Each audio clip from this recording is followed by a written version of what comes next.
आवाज़ आवाज़ आ रही है कि नहीं आ रही है सबको? पीछे आ रही है क्या? एक बार हाथ खड़े करके तो बता दो।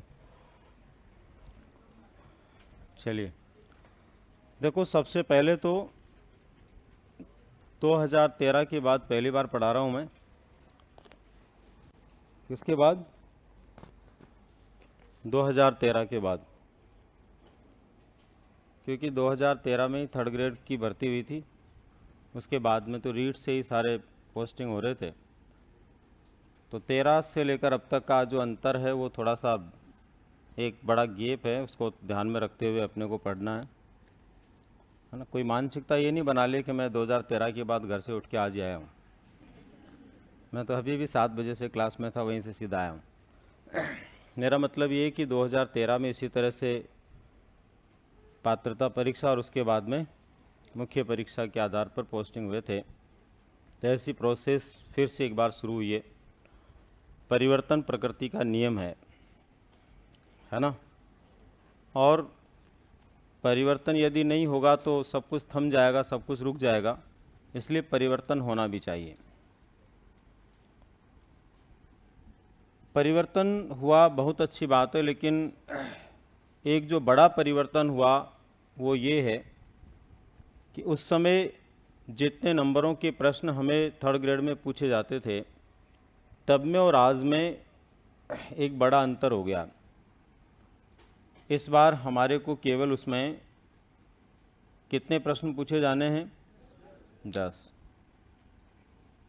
और 10 प्रश्न ही पूछे जाने, पहली बात तो ये। दूसरी बात, उन 10 प्रश्नों के लिए हमारा पाठ्यक्रम वो ही रहने वाला है जो ग्रेड सेकंड में आता है।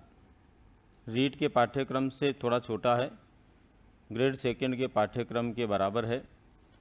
तो हमें ये ध्यान रखना है कि पढ़ना तो बहुत कुछ है, लेकिन प्रश्न उसमें से 10 आएंगे। यहाँ पर आने वाले ज़्यादातर प्रश्न जो होंगे वो प्रश्न वो होंगे जो आपको पहले से आते होंगे। आप समझ सकते हो ना।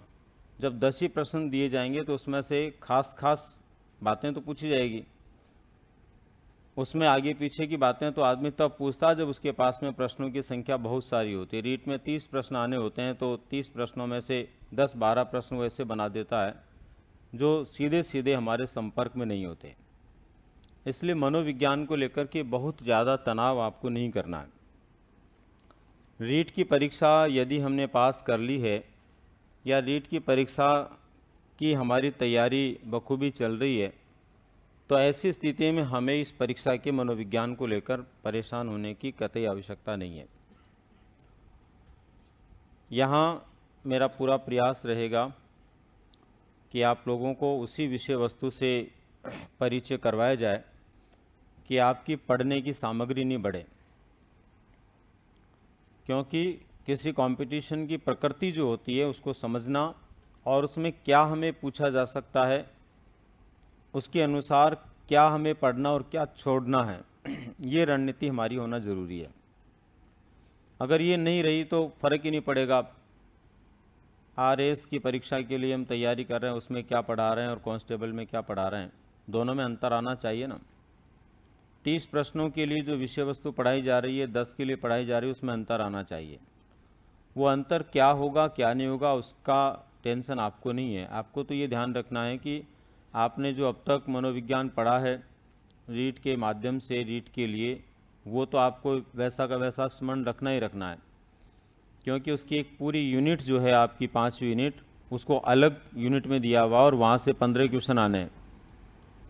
वैसे देखा जाए तो आपके रीट के सिलेबस के अनुसार जो टॉपिक है ना, उन टॉपिक से ही 25 क्वेश्चन आएंगे तुम्हारे।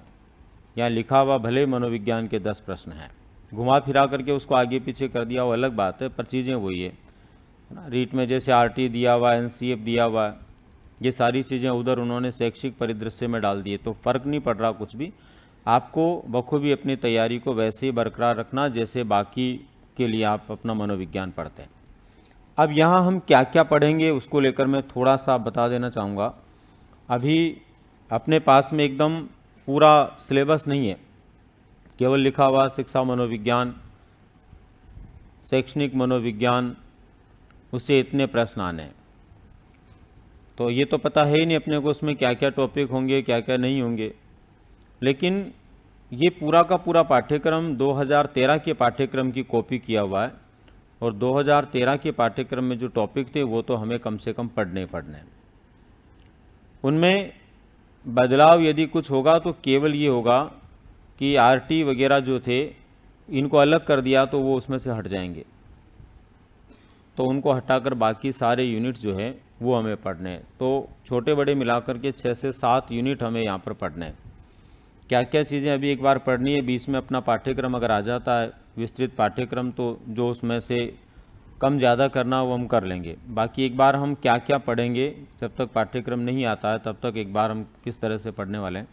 तो सबसे पहले तो मनोविज्ञान जो है इसका जन्म कैसे हुआ, शिक्षा का जन्म कैसे हुआ, शिक्षा मनोविज्ञान का जन्म कैसे हुआ, ये अनिवार्य टॉपिक है हमारा ग्रेड 3 के लिए। उसके बाद में एक बालक का डेवलपमेंट कैसे होता है, जो आपने रीट में भी खूब पढ़ा। रीट में ये पहली बार मैंने बोला वो नहीं है, बाकी इधर पढ़ना पड़ेगा।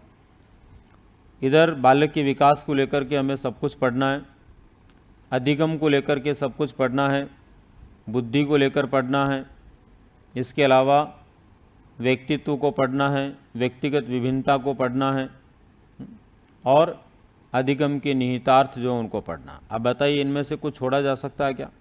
अगर मनोविज्ञान के प्रश्न आएंगे तो इन सभी क्षेत्रों से आएंगे। तो ये 6-7 टॉपिक हैं, वो तो अनिवार्य रूप से अपने को यूनिट वाइज पढ़ने ही पढ़ना है। ठीक है, तो आज हम सबसे पहले शुरुआत करेंगे मनोविज्ञान के अवतार से। दोस्तों हमारा जो पाठ्यक्रम है वो शैक्षिक मनोविज्ञान का है, और मनोविज्ञान जो है वो आज के समय में दुनिया का सबसे बड़ा मानवीय या समाज से जुड़ा हुआ विज्ञान है। यूँ कहें कि मानविकी से जुड़े हुए जितने भी सब्जेक्ट वर्तमान में संचालित हैं दुनिया में, उनमें सबसे बड़ा विषय कौन सा है? मनोविज्ञान है।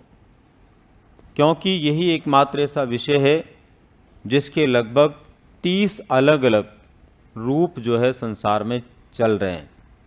30 शाखाएं इसकी बड़ी बड़ी, और सभी शाखाएं अपने आप में काफ़ी बड़ी है। जैसे हम शैक्षिक मनोविज्ञान पढ़ते हैं, शिक्षा मनोविज्ञान पढ़ते हैं, उसका गिना चुना पार्ट आपके पाठ्यक्रम में होता है। यूँ मान के चलिए कि शिक्षा मनोविज्ञान की संपूर्ण विषय वस्तु उपलब्ध है, उसमें से आपके पाठ्यक्रम में केवल 20% होती है। अब आप अंदाज़ा लगा लें कि ये अकेला कितना बड़ा होगा, और ऐसे 30 प्रकार के मनोविज्ञान हैं। तो यहाँ हमें ध्यान में रखना है कि मनोविज्ञान एक बहुत बड़ा विषय है, उसमें से शैक्षिक मनोविज्ञान हमारे पाठ्यक्रम में है। और शैक्षिक मनोविज्ञान में 2 महत्वपूर्ण शब्द है, एक शिक्षा है और दूसरा मनोविज्ञान है। तो यहाँ हमें सबसे पहले शिक्षा शब्द के अभिप्राय को जानना होगा, फिर मनोविज्ञान के अभिप्राय को जानना होगा, और जब दोनों के अभिप्राय को हम जान लेंगे तो फिर हमें ऑटोमेटिक किसका अभिप्राय पता लगेगा? शैक्षिक मनोविज्ञान का या शिक्षा मनोविज्ञान का पता लगेगा। ठीक है, यहाँ शिक्षा क्या है, शिक्षा की शुरुआत कब हुई, कैसे हुई, मनोविज्ञान क्या है, इसकी शुरुआत कब और कैसे हुई, ये सारी चीज़ें हमें जानना ज़रूरी है। और इसलिए ज़रूरी है कि यहाँ से आपको प्रश्न पूछे जाएंगे। पिछली परीक्षाएं अगर आप 3rd ग्रेड की आपने देखी हो, उनके पेपर्स देखे हो, 2013 में तो पूरे राजस्थान के 33 जिलों में अलग अलग जगह पर अलग अलग पेपर हुए थे। अगर आप उनकी प्रैक्टिस भी करना चाहें सभी प्रश्नों की, तो प्रश्न ही अपने आप में किताब बन जाते हैं। इसलिए बहुत प्रश्न पूछे गए, और हर पेपर में हर ज़िले में इस पहले यूनिट से कुछ न कुछ पूछा गया। 2013 के बाद पहली बार जब इस विषय वस्तु को पढ़ाने का अवसर मुझे मिला है, तो विषय वस्तु तो खैर रोजाना पढ़ा रहे हैं, पर स्पेशली उस पाठ्यक्रम को लेकर के, तो जब मैंने उन पेपर्स को देखा, क्योंकि आपको ये तो पता है पढ़ाने से पहले जब तक शिक्षक खुद नहीं देख लेता कि उसमें क्या पूछा जाता, तब तक उसको पढ़ाने का कोई हक है ही नहीं। इसलिए उस हक को प्राप्त करने के लिए मैंने रात को 11 बजे से लेकर 3:30 बजे तक उसको देखा है। मतलब ये कह सकते हैं कि पूरी रात उसमें मैंने लगाई है, सिर्फ ये जानने के लिए कि आखिर पिछली परीक्षाओं में कैसे कैसे और क्या क्या पूछा गया। हालांकि अब पैटर्न में बदलाव होगा, मैं ये नहीं कहता पिछली बार जो पूछा गया 100% वैसा ही पूछेंगे। पैटर्न में बदलाव होगा, समय के साथ में बदलाव होता है। 10 वर्षों पहले की पुरानी बात है, उसमें राज में तो अंतर आएगा, लेकिन चीज़ों में अंतर नहीं आएगा। बातें वही रहनी है, उनका पूछने का तरीका अलग हो सकता है पर बातें तो वही रहनी है। उस समय 2013 में भी थॉर्नडाइक बिल्ली पर ही प्रयोग कर रहा था, आज भी बिल्ली पर ही कर रहा है, कहीं कुत्ते पे शुरू नहीं हुआ ना। तो चीज़ें तो वही रहने वाली है, लेकिन पैटर्न बदल जाता, उसका पूछने का तरीका बदल जाता, तो वो थोड़ा सा हमें बदलते हुए देखना पड़ेगा, ठीक है ना।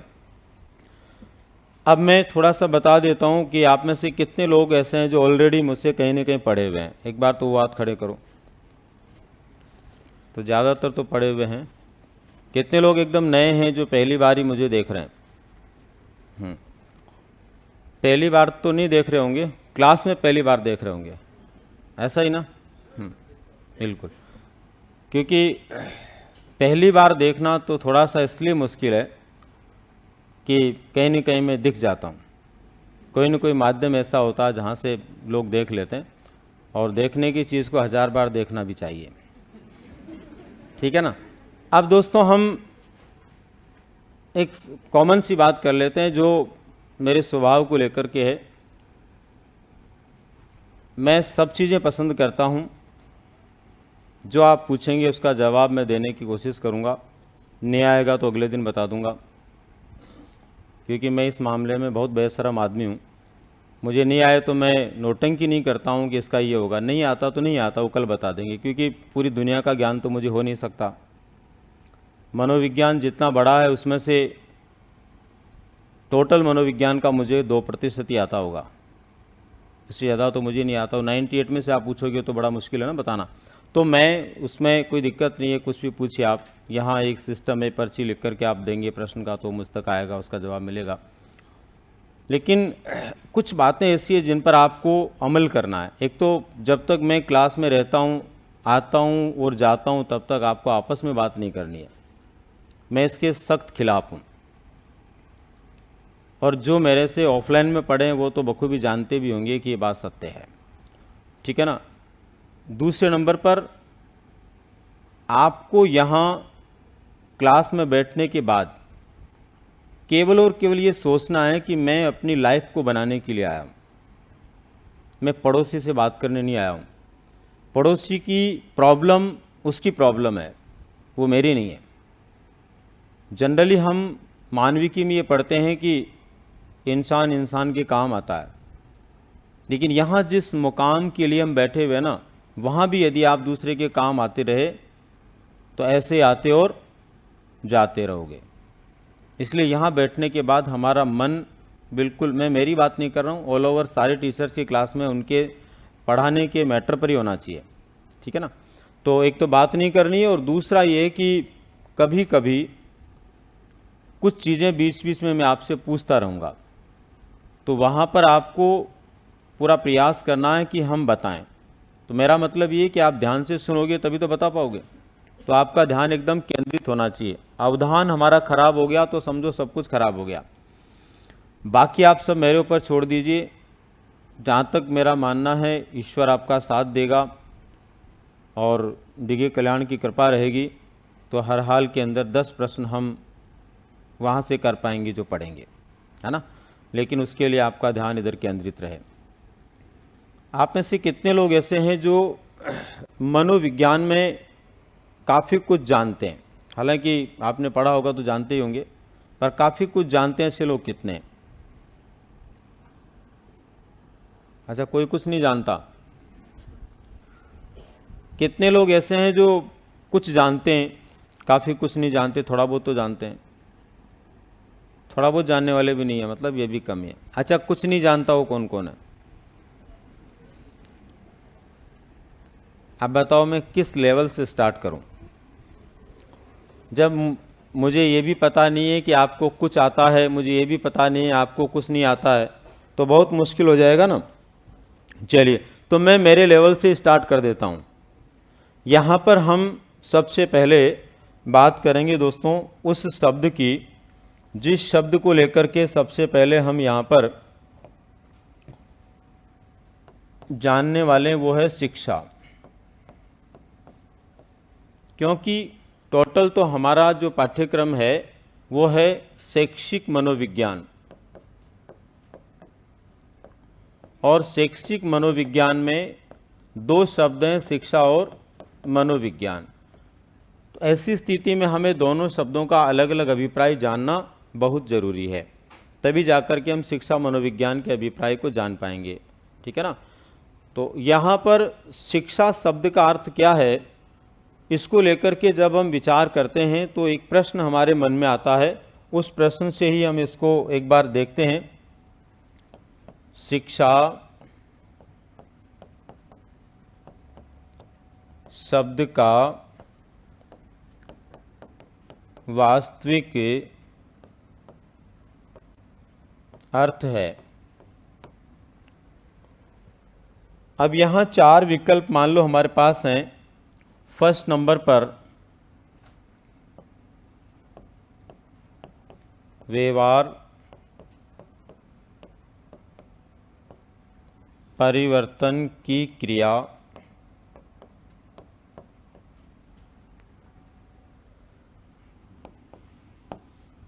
व्यवहार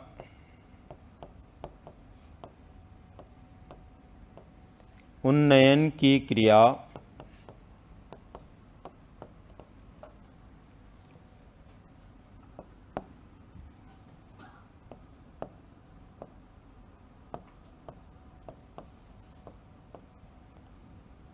सीखने की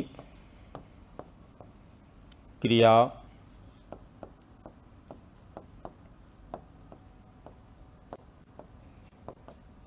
प्रकाशित करने वाली क्रिया। थर्ड ग्रेड 2013 के पेपर्स यदि आप पढ़ेंगे तो ये प्रश्न मिलेगा। ठीक है ना। क्या इसका आंसर होगा ये आप लोगों को बताना है। ठीक है।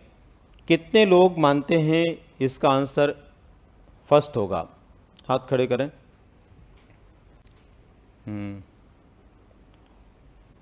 25% लोग जो है फर्स्ट आंसर मान रहे हैं।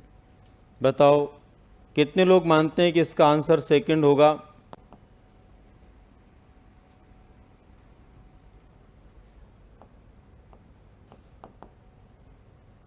थर्ड कितने लोग मानते हैं?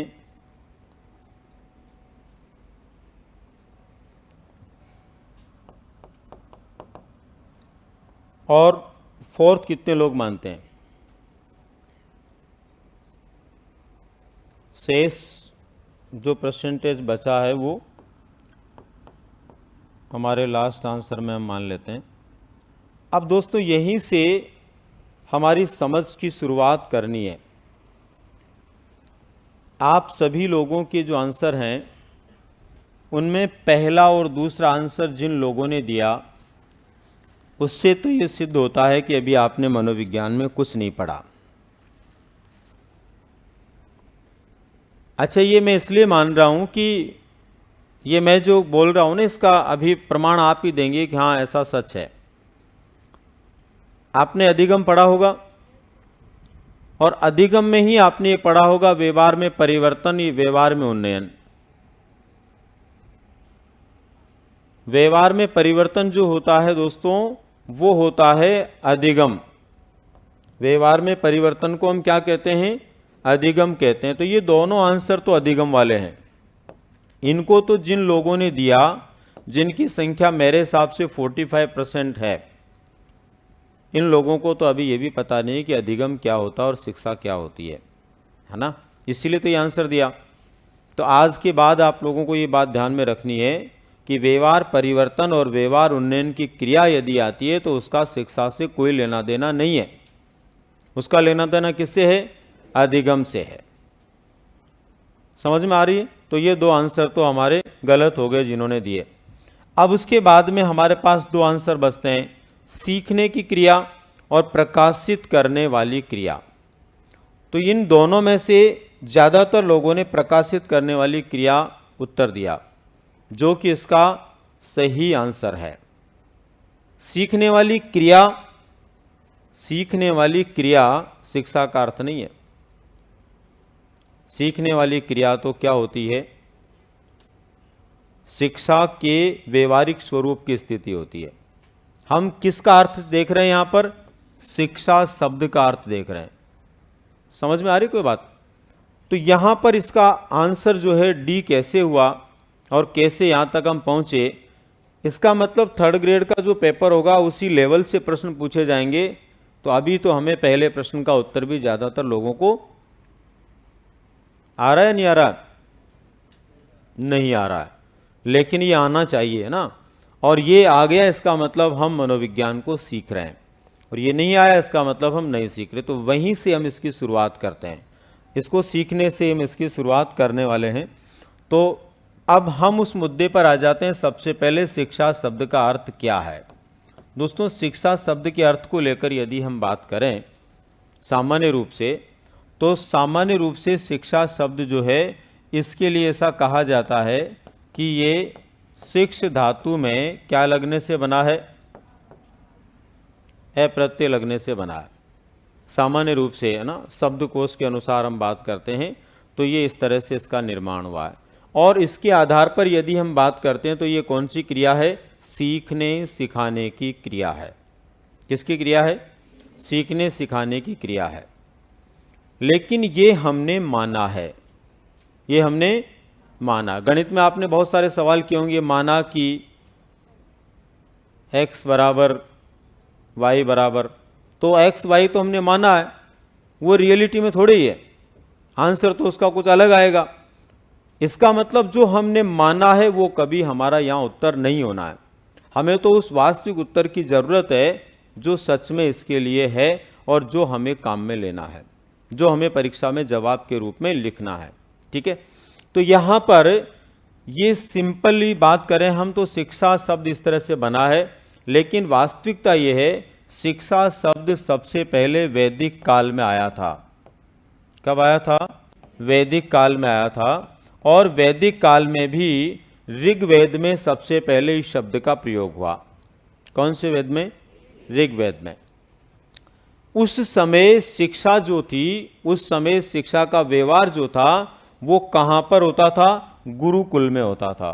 कहाँ होता था? गुरुकुल में होता था। और गुरुकुल के अंदर जो है एक बालक जो होता था वो गुरु के आश्रम में जाकर के रहता था। और वहाँ पर गुरु क्या करता था? उसके पास आज की तरह कोई पाठ्यक्रम नहीं होता था, आज की तरह कोई सिलेबस जारी नहीं होता था। वहाँ पर जो गुरु होता था वो अपनी समझ के आधार पर, अपने विवेक के आधार पर जो भी बालक में खराबियाँ होती थी, बुराइयाँ होती थी, कमजोरियाँ होती थी, उनको दूर करता था और उस बालक के व्यवहार में अच्छे व्यवहार को पैदा करता था। क्या करता था गुरु? उस बालक के अंदर जो बुराइयाँ, खराबियाँ, कमियाँ, कमजोरियाँ होती थी उनको दूर करता था और क्या देता था? उसको अच्छाइयाँ देता था। इसका मतलब ये है कि वहाँ उसका जो व्यवहार होता था बालक का, उस व्यवहार को वो मांझता था।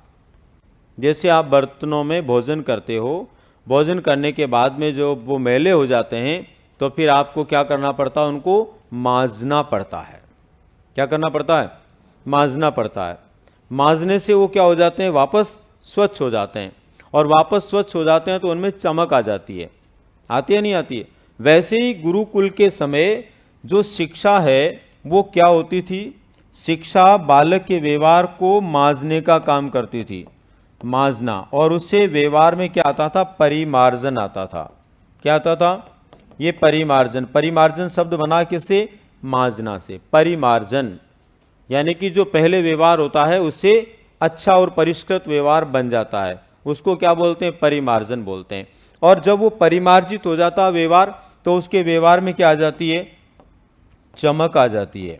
क्या आ जाती है? व्यवहार में चमक आ जाती है। आप देखिए, एक व्यक्ति बेरोजगार है और वो बेरोजगारी के दिनों में इधर उधर भटकता है रोजगार की तलाश में। उसी व्यक्ति को जब रोजगार मिल जाता है और वो अपने रोजगार को फोकस करने लगता है तो कुछ ही महीनों बाद उसकी शारीरिक जो शक्ति है उसमें एक चमक पैदा हो जाती है। और लोग कहते हैं ना आजकल तो क्या बात है, चेहरा चमकने लग गया। क्या सच में ऐसा होता है? क्या सच में ऐसा बदलाव होता है? ऐसा बाह्य बदलाव नहीं होता, लेकिन हमारी मानसिकता इतनी बदल जाती है कि हमारा व्यवहार ऑटोमेटिक लोगों को अलग लगने लगता है और उससे लोगों को लगता है कि अब ये अलग तरह का हो गया है। इसका मतलब व्यवहार परिमार्जित हो गया है। यहाँ पर भी वही बात है। गुरुकुल के यहाँ पर बालक जब गुरु के पास जाता था तो वहाँ उसके व्यवहार को अच्छा बना दिया जाता था और वो अपने व्यवहार के कारण लोगों के अंदर अपनी एक परिमार्जित पहचान बनाता था, जिसको चमक कहते थे। चमक का मतलब प्रकाशित होना होता है। क्या होता है? प्रकाशित होना। जैसे बर्तनों को मांजने के बाद में क्या हो जाते हैं, वो प्रकाशमान हो जाते हैं, उनमें चमक आने लग जाती है। वैसे ही जैसे जैसे एक बालक के व्यवहार को मांजा जाता है वैसे वैसे उसमें चमक आ जाती है। इसलिए इसका मूल जो अर्थ है वो क्या है? प्रकाशित करने वाली क्रिया है। वह क्रिया जो हमारे व्यवहार को परिमार्जित कर देती है, प्रकाशित कर देती है, उस क्रिया को हम शिक्षा के रूप में जानते हैं। ठीक है, अब यहाँ से कुछ लिखना आप शुरू करेंगे। सबसे पहले तो आप लिखिए शैक्षिक मनोविज्ञान। शैक्षिक मनोविज्ञान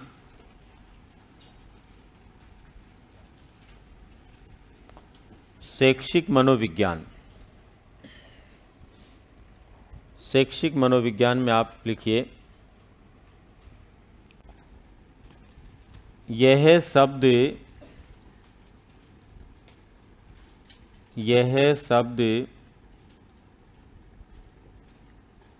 दो अलग अलग शब्दों से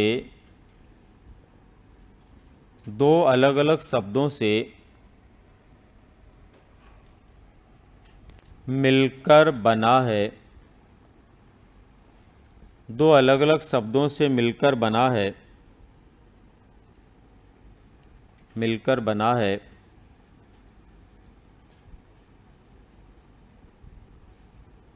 जिसमें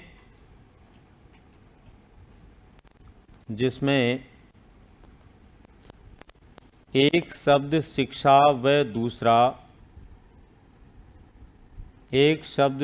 व दूसरा मनोविज्ञान है। दूसरा मनोविज्ञान है।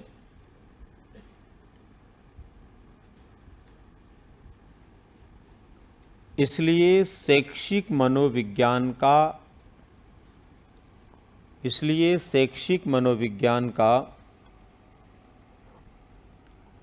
अर्थ जानने के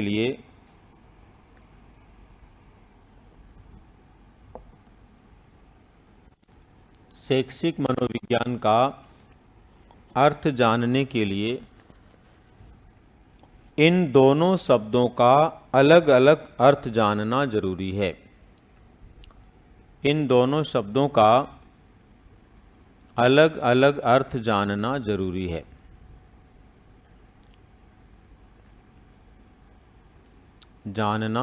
है।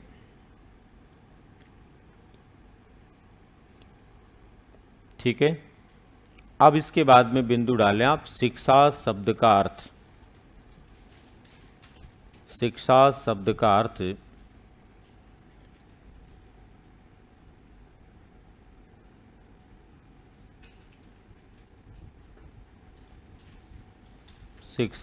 का अर्थ ना, इसमें लिखिए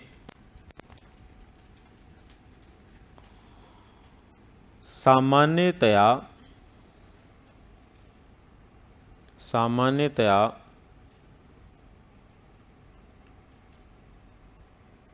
शिक्षा शब्द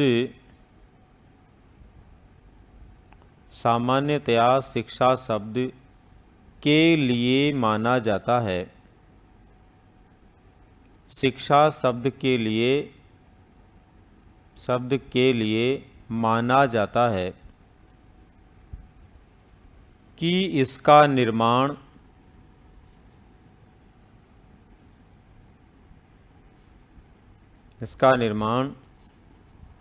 संस्कृत भाषा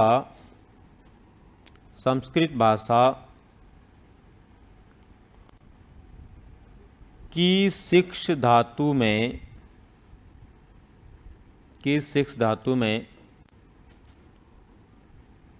ए प्रत्यय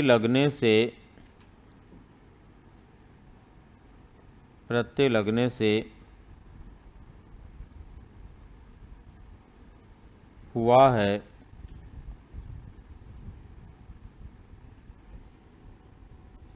जिसका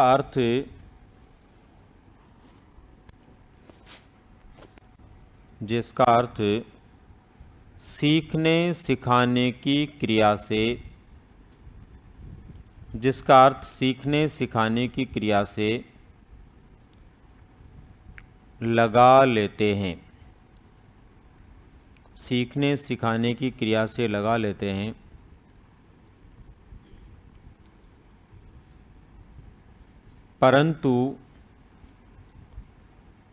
परंतु वास्तविक दृष्टिकोण से देखा जावे,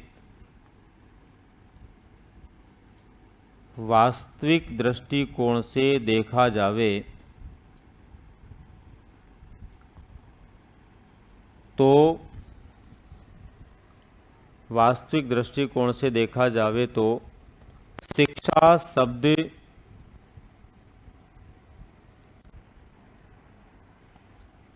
वैदिक काल में आया था।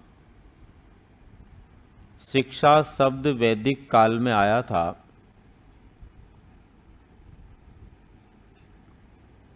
शिक्षा शब्द वैदिक काल में आया था। उस समय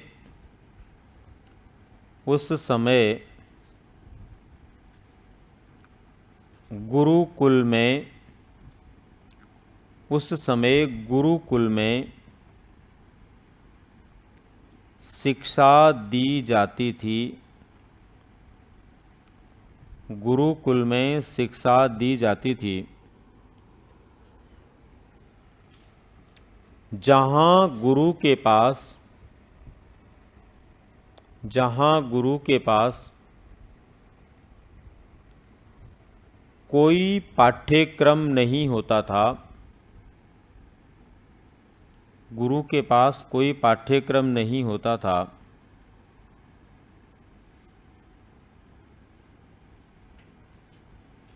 और वह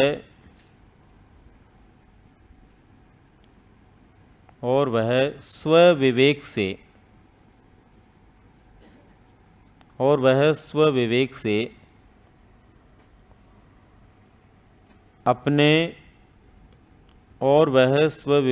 अपने बालकों के अज्ञान रूपी अंधकार को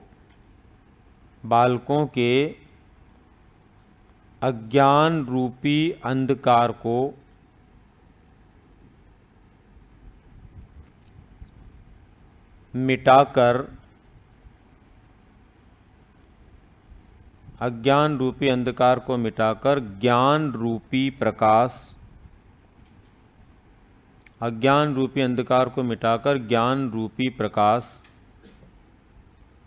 देता था।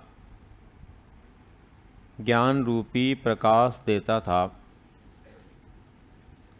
अर्थात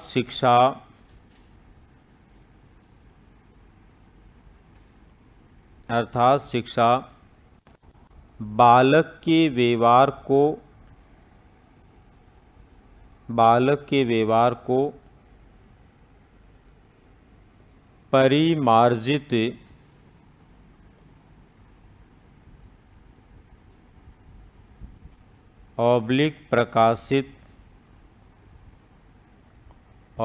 प्रकाशित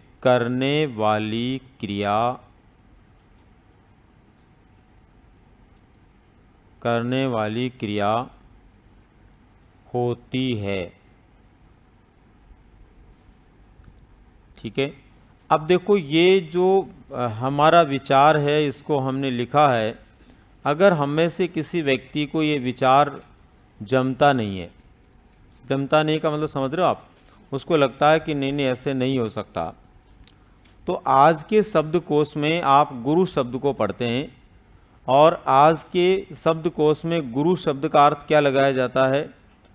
अंधकार से प्रकाश की ओर ले जाने वाला, है या नहीं? अभी शब्दकोश में गुरु शब्द का अर्थ यही है ना, अंधकार से किधर ले जाने वाला? प्रकाश की ओर ले जाने वाला।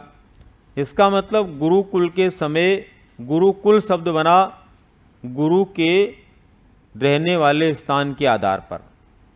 इसका मतलब गुरु वहाँ का मुख्य होता था और गुरु ही व्यक्ति या बालक को कहाँ ले जा रहा है? ज्ञान की तरफ ले जा रहा है। इसका मतलब प्रामाणिक रूप से हम इस बात को कह सकते हैं कि शिक्षा का कार्य जो है वो गुरु करता था, और गुरु अपने बालक को अज्ञान रूपी अंधकार से किधर ले जाता था? ज्ञान रूपी प्रकाश की ओर ले जाता था।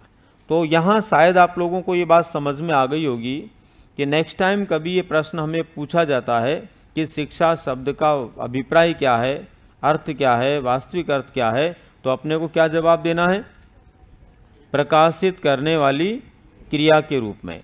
अगर प्रकाशित नहीं आए तो परिमार्जित करने वाली क्रिया के रूप में आ जाएगा। दोनों में से कुछ भी वो होगा, वो अपना आंसर होगा। अब कभी कभी ऐसा भी हो जाता है कि ये अभिप्राय भी नहीं आता।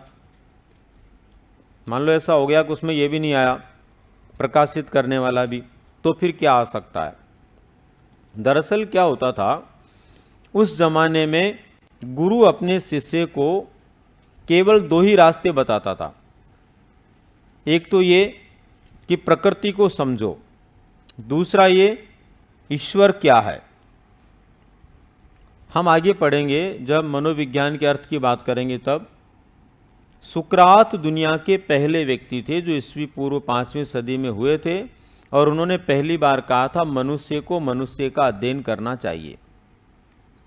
मनुष्य को मनुष्य का अध्ययन करना चाहिए। उससे पहले मनुष्य दो ही चीज़ों का अध्ययन करता था, या तो प्रकृति का या फिर ईश्वर का। ईश्वर क्या है, कहाँ है, कैसा है, प्रकृति क्या है, कैसी है, इसके अलावा मनुष्य के पास अध्ययन की कोई सामग्री नहीं थी। अब आपको ये पता है कि वैदिक काल जो हुआ वो ईस्वी पूर्व 1500 से 600 के बीच में हुआ, और ईस्वी पूर्व 500 में सुकरात हुए। इसका मतलब सुकरात तो वैदिक काल के बाद हुए। सुकरात ने जो विचार दिया दुनिया में पहली बार कि मनुष्य को मनुष्य का अध्ययन करना चाहिए, वो विचार तो बाद में आया ना। उससे पहले कौन सा चल रहा था? ईश्वर को प्राप्त करने का मार्ग ही चल रहा था। तो यहां पर आपको यह भी स्मरण रहे कि वैदिक काल में जब शिक्षा शब्द का प्रचलन हुआ, उस समय शिक्षा के द्वारा गुरु क्या करता था? बालक की अज्ञानता को मिटाकर उसको ज्ञान का प्रकाश देता था। लेकिन वो ज्ञान का प्रकाश सीधा सीधा इस बात को दर्शाता था कि इसके द्वारा तुम्हें ईश्वर की प्राप्ति होगी। क्या मिलेगा इससे? ईश्वर मिलेगा। और यही तो वजह थी कि हमारे वैदिक काल के अंदर हमारा समाज जो था उसको 4 भागों में बांटा हुआ था। आश्रम के रूप में मानव समाज को बांटा हुआ था ना। 4 आश्रम थे। ब्रह्मचर्य आश्रम, उसके बाद में गृहस्थ आश्रम, और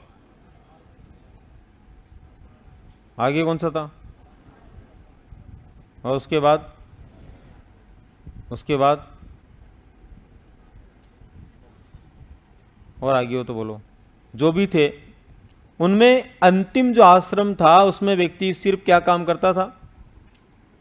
बताओ। केवल और केवल ईश्वर प्राप्ति के लिए काम करता था ना। इसका मतलब उस समय जीवन का अंतिम ध्येय क्या था? ईश्वर की प्राप्ति, मोक्ष की प्राप्ति। आज अपन दर्शन पढ़ते हैं तो दर्शन में मोक्ष शब्द जरूर आता है, और वो इसलिए आता है कि दर्शन में वो विचारधारा तब से चली आ रही है, और उस समय अंतिम लक्ष्य व्यक्ति का क्या होता था? मोक्ष होता था। मोक्ष का मतलब निर्वाण यानी ईश्वर की प्राप्ति होता था। इसका मतलब गुरुकुल में उस समय जो शिक्षा दी जाती थी उसका मूल आधार तत्व होता था ईश्वर की प्राप्ति। क्या होता था? तो ये भी आपसे पूछा जा सकता है, ये पूछा हुआ परीक्षा में, तो आप पूछा जा सकता है। स्टेप बदल कर लिखिए। वैदिक काल में शिक्षा का उद्देश्य, वैदिक काल में शिक्षा का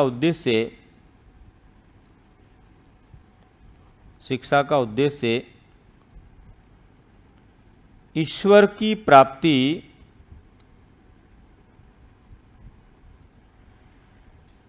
ईश्वर की प्राप्ति या प्रकृति की खोज, ईश्वर की प्राप्ति या प्रकृति की खोज,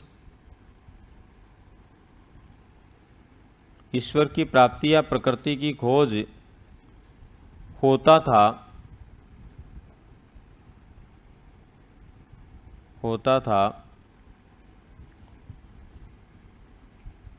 अर्थात शिक्षा ईश्वर प्राप्ति का साधन थी।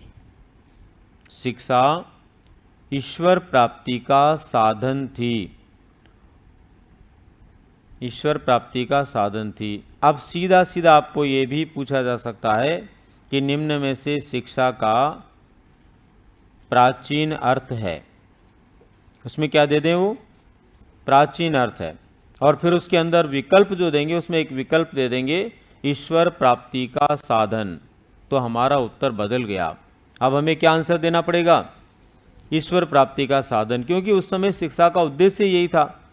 और जब शिक्षा का उद्देश्य ईश्वर को प्राप्त करना था तो इसका मतलब ये एक व्यक्ति के लिए क्या हो गया था, साधन हो गया था। आपको यहाँ से मान लीजिए कहीं जाना है, यहाँ से किसी को बाड़मेर जाना अभी, तो क्या चाहिए आपको, साधन चाहिए ना, बिना साधन कैसे जाओगे। तो व्यक्ति ईश्वर के पास जाना चाह रहा, ईश्वर को प्राप्त करना चाह रहा, तो उसके लिए साधन चाहिए था, और वहाँ साधन के रूप में क्या थी, शिक्षा थी। इसलिए स्मरण रहे, प्राचीन काल में शिक्षा अपने उद्देश्य के अनुसार जिस मूल अर्थ को रखता था, ये वो शब्द था जिसका अर्थ क्या था, ईश्वर प्राप्ति का साधन। एक कोटेशन आपने खूब सुना होगा जो मूलतः वैदिक काल का है। भारतीय आधुनिक साहित्यकारों ने उसको बदल करके अपने तरीके से लिखा, पर मूल भाव इसका जो है वैदिक काल से जुड़ा हुआ है, और वैदिक काल में इसको बखूबी पढ़ा गया है। जिसको आज हम हिंदी में पढ़ते हैं, हिंदी साहित्य में पढ़ते हैं, उस समय ये संस्कृत साहित्य में हुआ करता था। और क्या है, गुरु गोविंद दोऊ खड़े कांके लागू पाएं, बलिहारी गुरु आपने गोविंद दियो बताए। क्या ये आज के लिए सच है, आज के लिए सच है क्या, बताओ। मैं यहाँ पर आकर के थोड़ा बहुत आध्यात्मिक बात इसलिए करूँगा कि मेरा विषय दर्शन से जुड़ा हुआ है, लेकिन गणित वाले गुरुजी कभी आके ये बताएंगे क्या आपको कि ईश्वर कहाँ मिलेगा, कितने किलोमीटर चलोगे, दाएं इधर बाएं चलोगे तो फिर ईश्वर मिलेगा, बताएंगे क्या। आपने छोटी क्लासों में आज तक पढ़ा, किसी टीचर ने तुमको बताया कि भगवान कहाँ मिलेगा, नहीं बताया ना। इसका मतलब आज के लिए ये बात है ही नहीं, आज का गुरु ईश्वर की बात करता ही नहीं है। ये तो उसी जमाने की बात है जिस समय केवल बात किसकी हुआ करती थी, ईश्वर की बात हुआ करती थी। कुछ समझ में आ रहा है क्या। अरे मस्तिष्क खुल रहा है कि बंदी पड़ा अभी तक, तो खुल गया या खुल रहा है। धीरे धीरे रे मना धीरे सब कुछ होए, माली सींचे सो घड़ा ऋतु आए फल होए, तो धीरे धीरे खुलेगा, पर खोलना पड़ेगा। आप में से बहुत सारे लोग रीट में पढ़ कर के और आराम से बैठे भी होंगे कि मुझे लिखने की ज़रूरत नहीं है, पर बहुत परिवर्तन आएगा चीज़ों का, इसलिए ऐसे नहीं बैठना है। आपके पास लिखा हुआ बहुत अच्छी बात है, लेकिन आप थर्ड ग्रेड स्पेशली पढ़ रहे हैं, तो थर्ड ग्रेड में क्या काम का मैटर वो आपके पास अलग सेपरेट होना ही चाहिए। घालमेल ज़्यादा दिनों तक नहीं चलती है, पता ना आपको। घालमेल से पूरी दुनिया परेशान है, और इतनी परेशान है कि आप पूछिए मत। एक सेंटेंस बहुत ही प्रचलन में है, और मैं कई बार देखता रहता हूँ। अभी 5-7 दिन पहले भी मैंने देखा, मेहंदी से किसी ने अपने हाथ पे लिख रखा 3 शब्दों का एक सेंटेंस, आई लव और यू। अब उस बावड़े को पता नहीं है कि जो प्रेम है वो तो बीच में फंस गया, किसके, तेरे और मेरे के। फंसा कि नहीं फंसा। आई का मतलब, यू का मतलब, और जब तेरा मेरा होता है वहाँ पर प्रेम होता ही नहीं है। पर हम लोग इस बात को समझते नहीं है। मेरा अर्थ समझ में आ रहा है कुछ आपको, कितने लोगों को आ गया। धीरे धीरे आएगा ना, मैं छोटी मोटी बात नहीं बोलता हूँ, लंबाई मेरी कम है पर बातें बड़ी ऊंची है, तो इसका अर्थ धीरे धीरे समझ में आएगा। यहाँ पर भी हम लोग क्या करते हैं कि जैसे रीट का पढ़ा उसको सेकंड ग्रेड में घुसेड़ दिया, सेकंड ग्रेड का थर्ड ग्रेड में, उसी को फर्स्ट ग्रेड में, तो वो क्या हमारा पूरा घालमेल हो जाता है। इसलिए सेपरेशन जरूरी है। हम थर्ड ग्रेड की तैयारी कर रहे हैं तो हमारे पास में थर्ड ग्रेड का ही मैटर होना चाहिए, और हर सब्जेक्ट में होगा या नहीं होगा ये मैं नहीं कहता, पर मेरे सब्जेक्ट में तो आप मिलान करोगे तो मिलेगा। अभी हाल ही में किसी ने रीट में पढ़ा होगा, आप में से बहुत सारे चेहरे मुझे दिख रहे हैं कभी रीट में पढ़ा होगा, उन्होंने पढ़ा ना, किस किस ने पढ़ा है। वो भी उसको पढ़ने के बाद में जब दोबारा इसको पढ़ेंगे तो उनको ऐसा लगेगा कि उसमें इसमें काफ़ी कुछ डिफरेंस है। लेकिन ये डिफरेंस इसलिए नहीं है कि उधर बातें थी वो आज मैं भूल गया और नई बातें बता रहा हूँ। डिफरेंस इसलिए है कि वो रीड था, ये थर्ड ग्रेड है। अंतर होता है, समझ रहे बात को आप। तो इसलिए यहाँ पर सबसे पहले तो आपको ये चीज़ें लिखनी है, सब सारी चीज़ें जो भी है वो लिख लिया आपने ईश्वर प्राप्ति के साधन के रूप में। समझ में आ गया कुछ? और ये जो मैंने आपको बताया एक स्लोगन, उससे ये बात समझ में आ गई ना अच्छी तरह से कि ये किस जमाने का है? वैदिक काल का ही है। और वही वो जमाना था जब एक व्यक्ति निश्चित रूप से क्या करता था, निश्चित रूप से ईश्वर प्राप्ति के लिए, ईश्वर की खोज के लिए काम करता था, बाकी उसके माइंड में कुछ होता ही नहीं था। ठीक है ना। अब दोस्तों बात आती है कि क्या हम शिक्षा शब्द के इस अर्थ से संतुष्ट हैं? क्या हम शिक्षा शब्द के इस अर्थ से संतुष्ट हैं? आज तो हम इसको सीखने सिखाने की क्रिया के रूप में जानते हैं। तो इसको हमें संतुष्टि में ले जाने के लिए क्या करना पड़ेगा? इसके भावों को समझना पड़ेगा, और इसके भावों को समझने के लिए हमें कुछ विद्वानों के विचारों को समझना पड़ेगा। कुछ विद्वानों के विचार समझने के बाद में इसके इंग्लिश वर्जन को समझना पड़ेगा कि इंग्लिश में इसके लिए क्या शब्द काम में लेते हैं, और क्या सच में ऐसा ही विद्वानों ने बोला है, और क्या सच में ऐसा ही है ना। तो यहाँ पर हम सबसे पहले बात करने वाले हैं शिक्षा शब्द की परिभाषाएं। लिखिए, शिक्षा शब्द की परिभाषाएं।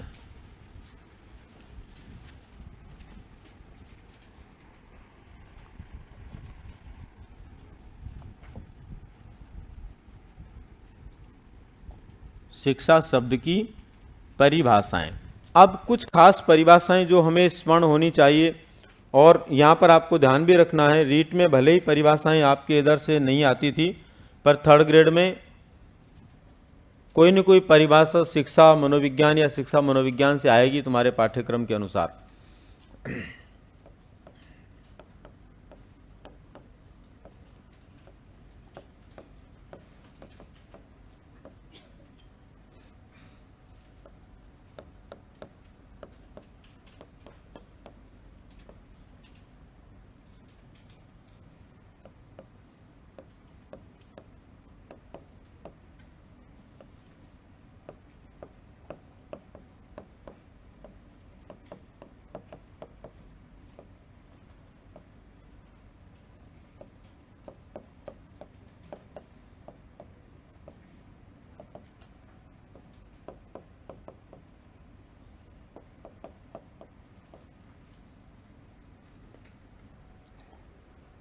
सबसे पहले प्लेटो के अनुसार देखो, प्लेटो की परिभाषा सबसे प्राचीन परिभाषा है। प्लेटो जो थे, इन्होंने ईस्वी पूर्व 5वीं 4वीं सदी में ये संसार में रहे और शिक्षा के क्षेत्र में काम किया, और इन्होंने उसी समय एक विचार दिया था, और उसी विचार के साथ इन्होंने शिक्षा को परिभाषित भी किया था। विचार क्या दिया था इन्होंने कि आत्मा क्या होती है, आगे हम पढ़ेंगे आत्मा क्या होती है, उसका विचार इन्होंने दिया था। आत्मा के लिए इन्होंने कहा था कि हमारी नाभि से निकलने वाली तृष्णा, नाभि से निकलने वाली तृष्णा, हृदय से निकलने वाले भाव और मस्तिष्क से निकलने वाले विचार जब एकाकार हो जाते हैं, जब ये मिल जाते हैं, तो इनके मिलने से, इनके संयोग से जो बनता है उसको हम आत्मा कहते हैं। आत्मा कोई वस्तु नहीं है, आत्मा कोई हमारे शरीर में अंग नहीं है, आत्मा कोई पार्ट नहीं है हमारी बॉडी का। आत्मा क्या है, आत्मा किसे कहते हैं? तो आत्मा कहते हैं हमारी नाभि की तृष्णा, हृदय के भाव और मस्तिष्क के विचारों के एकाकार हो जाने को। ये एकाकार हो जाते हैं तो हमारा जीवन ईश्वरमय हो जाता है। अभी मैं आपसे कहूं कि कितने लोगों में आत्मा है, आत्मा से बोलना, तो हम बहुत सारे तो गलत फहमी में ही बोलेंगे। हर किसी में आत्मा वास्तविक परिभाषा के रूप में नहीं होती है। आत्मा उसी में पाई जाती है जिसमें ये तीनों चीज़ें एक हो जाती है, और ये तीनों चीज़ें एक होने का मतलब है उस व्यक्ति में तीन चीज़ें जीवन से खत्म हो जाती है। ये तीन चीज़ें कभी भी उसमें नज़र नहीं आए तो समझो उस समय उस व्यक्ति में आत्मा है। और इन तीन में से कोई भी एक चीज़ नज़र आ गई तो इसका मतलब उस समय उसमें आत्मा का अभाव है। अब वो कोई कहेगा कि हम तो ये सोचते हैं कि आत्मा चली गई मतलब आदमी मर गया। आत्मा का मरने और जीने से कोई मतलब नहीं है। आत्मा अलग चीज है, जीव अलग चीज है। हमारा जीवन जीव पर निर्भर है, आत्मा पर नहीं। समझ रहे हैं बात को आप? तो ये तीन चीजें क्या क्या हैं? पहले नंबर पर, किसी भी परिस्थिति में व्यक्ति जो है वो विचलित नहीं हो। परिस्थितियां कैसी भी आ जाए उसमें विचलन पैदा नहीं हो, चाहे कुछ भी हो जाए वैसा का वैसा रहे। वही रह सकता है जिसमें ये तीनों चीजें एकाकार में हो गई है। दूसरे नंबर पर, क्रोध आना बंद हो जाए। कितना भी बड़ा कुछ भी हो जाए पर उसको क्रोध नहीं आए। कौन कौन आप में से ऐसा जिसको क्रोध कभी नहीं आता है? आता है ना? मुझे भी आता है, मुझे तो आपसे भी ज़्यादा आता है। इसका मतलब जब आता उस समय क्या नहीं होती? हाँ। तीसरे नंबर पर, आप में से कितने लोग ऐसे हैं जिनको कभी कोई कुछ भी कह दे तो ठेस नहीं पहुंचती? ठेस पहुंचना समझते हो ना? आप में से ऐसा व्यक्ति हाथ खड़ा करो जिसने जिंदगी में एक बार भी ये नहीं बोला, क्या नहीं बोला, मेरे लिए ऐसा क्यों कहा? है कोई ऐसा? शायद ही कोई होगा। भले क्लास में साथी कोई बोला होगा पर बोला जरूर होगा कि मेरे लिए ऐसा क्यों बोला। इसका मतलब यह है, ये तीन चीजें हमारे अंदर तब तक रहती है जब तक आत्मा काम नहीं करती। आत्मा जब काम करती है तो तीनों चीजें हमारी मिल जाती है, आत्मा परमात्मा के रूप में होती है। और उसी विचार को आगे बढ़ाते हुए प्लेटो ने कहा था कि आत्मा क्या होती है? परमात्मा। आत्मा ही परमात्मा। पहली बार दुनिया में ये बात किसने कही है? प्लेटो ने कही। आज तो पूरी दुनिया जानती है, हमारे यहां पर भी कहते हैं आत्मा ही क्या है, लेकिन सबसे पहले प्लेटो ने कहा। उसी समय प्लेटो ने एक विचार दिया था कि इस आत्मा को बनाने के लिए शिक्षा की जरूरत होती है। यह आत्मा किस में बनती है? जो शिक्षा से जुड़ जाता है। आप लोग शिक्षा से जुड़े हुए हैं, इसका मतलब आप आत्मा को प्राप्त करने की दिशा में आगे बढ़ रहे हैं। आत्मा को प्राप्त करने की दिशा में आगे बढ़ने को आधुनिक मनोवैज्ञानिकों ने क्या कहा है? आत्मसिद्धि कहा है। आधुनिक मनोविज्ञान में प्लेटो के विचारों को क्या कह दिया गया? आत्मसिद्धि। आत्मसिद्धि शब्द का प्रयोग किसने किया? अब्राहम मैस्लो ने। अब्राहम मैस्लो ने कहा आत्मसिद्धि का जो अभिप्राय बताया, वो अभिप्राय बताया दिल और दिमाग ठिकाने आ जाना। क्या हो जाना? दिल और दिमाग ठिकाने आ जाना। कई लोगों के बारे में बोलते ना, अरे यार ये पहले तो ऐसा था वैसा था, आजकल क्या बात है बहुत सीधा हो गया। तो फिर लोग क्या कहते हैं? इसका दिमाग ठिकाने आ गया। अरे बोलते हैं कि नहीं बोलते हैं? मनोविज्ञान किताबों में नहीं है, हमारे घर परिवार आस पड़ोस के लोगों के बीच में खूब घूमता है, बस वहां से अपने को पकड़ना है। तो लोग कहते हैं कि आजकल उसका दिमाग ठिकाने आ गया। ठिकाने आने का मतलब यह है कि पहले दिल और दिमाग जो होता उसका अलग अलग दौड़ता था, क्योंकि हमारा दिल जो होता दीवाना होता, चंचल होता, भटकाव में ले जाता है, लेकिन दिमाग जो होता वो स्थिर होता है, हमें किसी एक दिशा में ले जाता है। तो जब एक दिशा हो जाती है हमारे दिल और दिमाग की, उसको बोलते हैं आत्मसिद्धि, और वही होती है दोस्तों आत्मा। आत्मसिद्धि, जिसकी आत्मा सिद्ध हो गई। जिसकी क्या हो गई? आत्मा सिद्ध हो गई। समझ में आ रही बात? चीजें वही है। उसके आधार पर प्लेटो ने कहा था कि शिक्षा क्या करती है? व्यक्ति में तीन प्रकार के परिवर्तन लाती है। क्या लाती है? लिखो एक बार। प्लेटो के अनुसार शिक्षा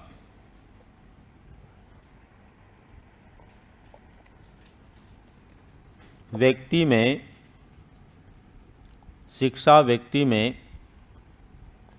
शारीरिक, मानसिक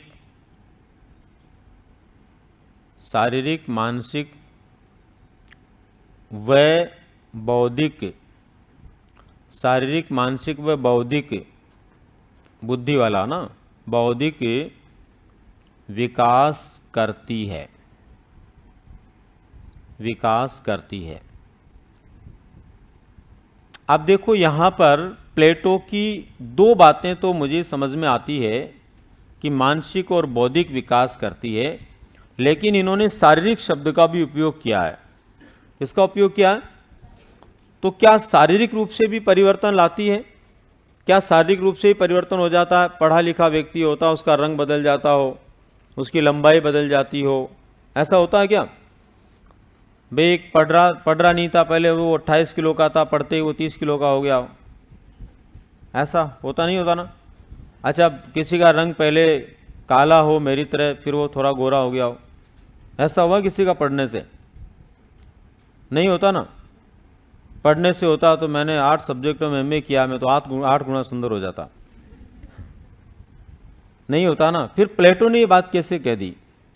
कैसे कहा उन्होंने कि शारीरिक विकास होता है? दोस्तों, इसलिए कही कि जैसे जैसे शिक्षा का प्रादुर्भाव हुआ, जैसे जैसे लोगों में शिक्षा बढ़ी, वैसे वैसे लोगों ने शरीर पर ध्यान देना शुरू कर दिया। आप अपने दादी से, दादा से, नाना से, नानी से पूछना कि आप लोग हमारी उम्र में नियमित स्नान करते थे क्या? तो वो आपको कहेंगे नहीं, हमारे टाइम तो बर्थडे होता था। क्या होता था? स्नान का दिन होता था, 7 दिन में, 15 दिन में एक बार नहाते थे। वो दिन बस उसी काम में लगाते थे। ये सच है या नहीं है? पूछना घर जाके। अब आप सोचो, 7 दिन 15 दिन में व्यक्ति स्नान कर रहा, मतलब वो अपने शरीर के ऊपर कोई ध्यान नहीं दे रहा। आज उस जमाने में हम जी रहे हैं कि घर से बाहर भी जाओ तो अंदर आते ही हाथ मुंह धो फिर अंदर जाओ।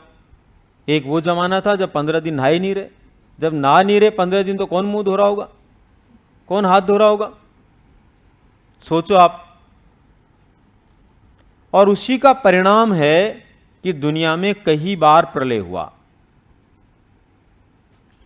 एक बड़े प्रलय की बात यदि हम करें, प्रलय का मतलब क्षेत्र विशेष के लोगों का सर्वस्व समाप्त हो जाना। आपने सिंधु घाटी सभ्यता तो पढ़ी होगी। सिंधु घाटी सभ्यता में आपने कई रीजन पढ़े होंगे कि आखिर उस सभ्यता के लोग समाप्त कैसे हुए। उनमें एक रीजन जो सबसे प्रमुख रीजन माना जाता वो है प्लेग फैल गया था। उसकी वजह से वहां के सब लोग क्या हो गए? खत्म हो गए। प्लेग क्या है? एक बीमारी मात्र। प्लेग क्या है? एक बीमारी मात्र है। उस एक बीमारी के फैलने से पूरी वहां की संस्कृति नष्ट हो गई। कैसे हुआ ऐसा? ऐसा इसलिए हुआ कि उन लोगों में शिक्षा का अभाव था, और शिक्षा का अभाव होने के कारण वो लोग समझ ही नहीं पाए कि उनके साथ क्या हो रहा है, और वो अपने शरीर पर ध्यान नहीं दे पाए, और सब लोगों को क्या होना पड़ा? समाप्त होना पड़ा। आज प्लेग जितना खतरनाक है, उससे 100 टाइम 100 गुना ज्यादा खतरनाक वायरस हमारे चारों तरफ घूम रहा है। पिछले 2-3 सालों से सब उसके कार्यों से तकलीफ में हैं, यस और नो? लेकिन फिर भी 100 गुना ज़्यादा अलग तरह का होने के बाद भी हम बचे हुए। किसकी वजह से? वायरस हमारे हिंदुस्तान में आया उससे पहले तो ये पता चल गया कि कैसे काम करता है, कैसे लोगों को चपेट में लेता है, और हम सब लोग बचे हुए हैं।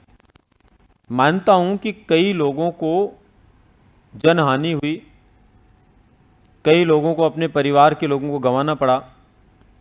मैंने भी मेरे परिवार के एक सदस्य को खोया। लेकिन बाकी लोग जो बचे हैं वो किसकी वजह से बचे हैं? शिक्षा की वजह से। आज हम नियमित रूप से स्नान करते हैं। कोई नहीं करता हो तो परेशान नहीं हो, वो उसकी इच्छा है। कोई सोचे कि मेरे लिए क्यों बोला जा रहा है, मैं तो नहीं करता हूँ अभी, है ना। सर्दियों में ज़रूर कुछ लोग ऐसे होंगे जो 2-3 दिन निकाल देते होंगे। बाकी आजकल गर्मियों में तो लगभग सभी लोग स्नान करते ही होंगे।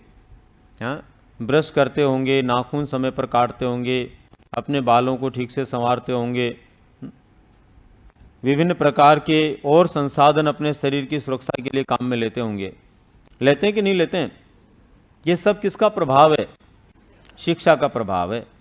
इसका मतलब प्लेटो ने अपना विचार उस जमाने में दिया जब लोगों के पास शिक्षा नहीं थी, जब लोग नियमित रूप से स्नान नहीं कर रहे थे, उस जमाने में दिया, उसके बावजूद भी आज की सोच के अनुसार दिया कि यदि शिक्षा बढ़ेगी तो लोग किसके विकास पर ध्यान देंगे?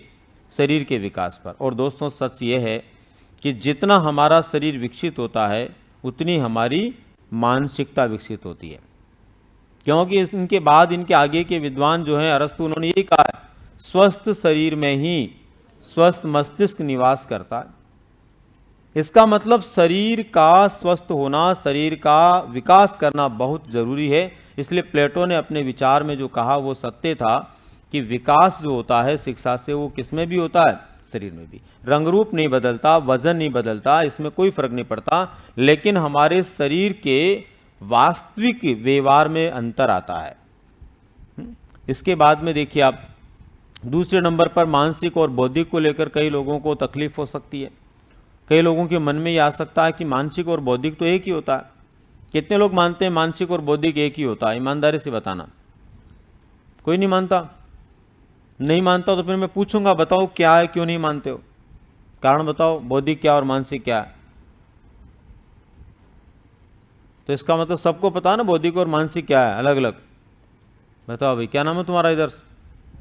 हाँ, अरे घबराने की कोई जरूरत नहीं है। कहाँ के हो तुम? बूंदी के पास का ही रहने वाला मैं हूँ, चिंता मत कर, आराम से बोला ना, बोल, बता बता भाई। अरे वो कहाँ से मत पूछ, अभी तो प्रश्न का उत्तर दे भाई, वो अलग बात है। कैसे पता तुमको मानसिक और बौद्धिक में फर्क है, दोनों अलग है? नहीं पता ना, इसकी बात नहीं है, 95% को नहीं पता। लेकिन हम बहुत शर्मीले हैं। 3 लोगों के सामने कभी शर्म मत करो। राजस्थानी में कहावत है, जो करता है शर्म फूटते हैं उसके कर्म। इसलिए शर्म मत करो। कम से कम 3 लोगों के सामने डॉक्टर के पास इलाज के लिए जाओ और बोले पता नहीं साहब बीमारी क्या, बता नहीं सकता, वो ज़िंदगी में ठीक नहीं करेगा तुमको। अरे उसको बताओ जो प्रॉब्लम है, तभी तो ठीक करेगा। नहीं मैं आ तो गया साहब पर मैं बता नहीं सकता। फिर आया क्यों है यहाँ पर? गुरु के पास कभी नहीं छिपाना। नहीं आता तो बता दो मुझे नहीं आता, तो बताएगा। अगर हमने हाँ भर दी मुझे आता है, तो वो क्यों बताएगा? वो खुद सोचेगा इससे आगे की बात बताऊं मैं, ये तो इसको आती है ना। तो इसलिए हमें नहीं आता तो बिल्कुल वहां पे बखूबी हाथ खड़ा करना, और जितने बार मैं हाथ खड़े करवाऊंगा ना आपको, उतनी बार ही आपको फायदा है।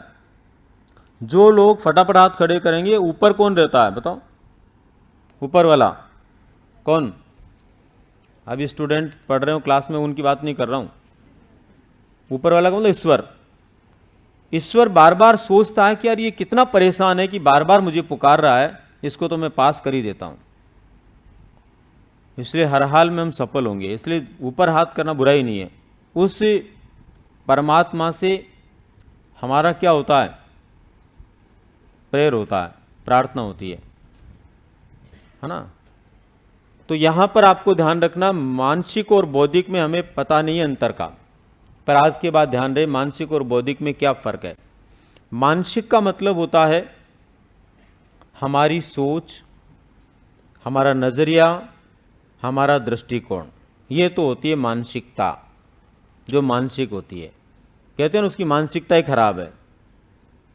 उसकी क्या है?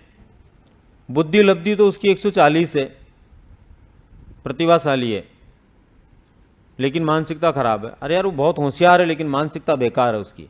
इसका मतलब अंतर हुआ कि नहीं हुआ? मानसिकता जो होती है उसमें क्या क्या है? सोच, विचार, दृष्टिकोण, नजरिया, ये हमारी मानसिकता को दर्शाते हैं।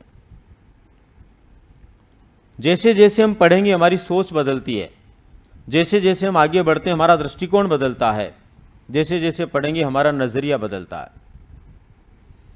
ये चीजें बदलती है, इनमें बहुत अंतर आता है। और बौद्धिक का मतलब होता है तर्क करना, चिंतन करना, विश्लेषण करना, संश्लेषण करना, प्रत्यक्षीकरण करना, मूल्यांकन करना, संज्ञान, स्मृति, विस्मरण, ये किस में आते हैं? बौद्धिक में। तो अंतर हुआ ना, ध्यान रखना आज के बाद में एक नहीं होते, अंतर होता है। हालांकि आपको तो सबको पता था, ये ध्यान क्या रखोगे, आपने तो हाथ खड़ा किया नहीं, है ना। तो अब तो पता है सबको। प्लेटो की परिभाषा में, एक परिभाषा में उन्होंने बहुत सारी चीजें एक साथ बता दी कि शिक्षा जो होती है वो क्या क्या करती है, शारीरिक विकास, मानसिक विकास और बौद्धिक विकास को प्रदान करती है। इसके बाद में सेकंड नंबर पे लिखो अरस्तु के अनुसार।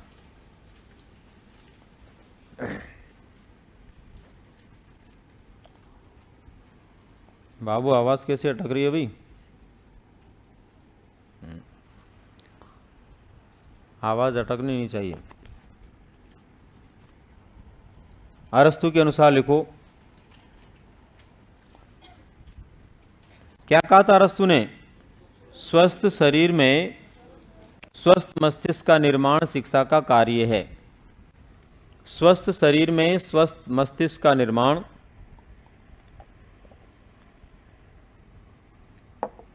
शिक्षा का कार्य है।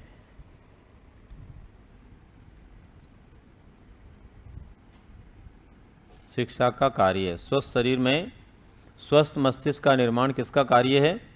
शिक्षा का कार्य है। अब देखो, स्वस्थ शरीर में स्वस्थ मस्तिष्क का निर्माण शिक्षा का कार्य है, इसमें इन्होंने क्या कहना चाहा है? इन्होंने ये स्पष्ट रूप से बताया है कि शिक्षा क्या काम करती है। यदि स्वस्थ शरीर को लेकर एक व्यक्ति सीखने की जिज्ञासा के साथ में शिक्षा को प्राप्त करता है, तो जैसे उसका शरीर स्वस्थ है वैसे उसकी मानसिकता भी क्या हो जाती है? स्वस्थ हो जाती है। और स्वस्थ मानसिकता का मतलब क्या है? स्वस्थ मानसिकता का मतलब है हम हमारे कार्यों को नियमित रूप से करें, पहले नंबर पर। दूसरे नंबर पर सकारात्मक सोचें। तीसरे नंबर पर दूसरों का सहयोग करें, परिस्थितियों के साथ में समायोजन करें। अगर ये सब कुछ हम कर रहे हैं तो इसका मतलब हमारी मानसिकता स्वस्थ है, मानसिक रूप से हम बीमार नहीं है। और अगर ये सारी चीज़ें हम नहीं कर पा रहे, नियमित हमारी दिनचर्या नहीं है, हम हमारे कार्यों को समय पर नहीं करते हैं, इसके अलावा हम दूसरों का सहयोग नहीं करते हैं, दूसरे व्यक्तियों के साथ में हमारा समायोजन नहीं हो पाता है, तो इसका अर्थ ये हुआ कि हम मानसिक रूप से क्या नहीं है? स्वस्थ नहीं है। और मानसिक स्वास्थ्य को प्रदान करने का काम किसका है? शिक्षा का है। नेक्स्ट लिखिए। जॉन लॉक के अनुसार,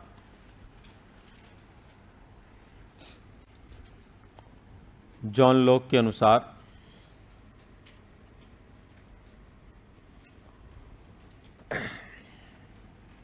जिस प्रकार से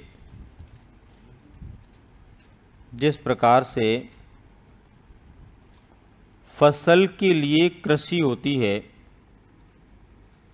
जिस प्रकार से फसल के लिए कृषि होती है, फसल के लिए कृषि होती है, उसी प्रकार से मनुष्य के लिए, उसी प्रकार से मनुष्य के लिए शिक्षा होती है। जिस प्रकार से फसल के लिए कृषि होती है, उसी प्रकार मनुष्य के लिए क्या होती है? शिक्षा होती है।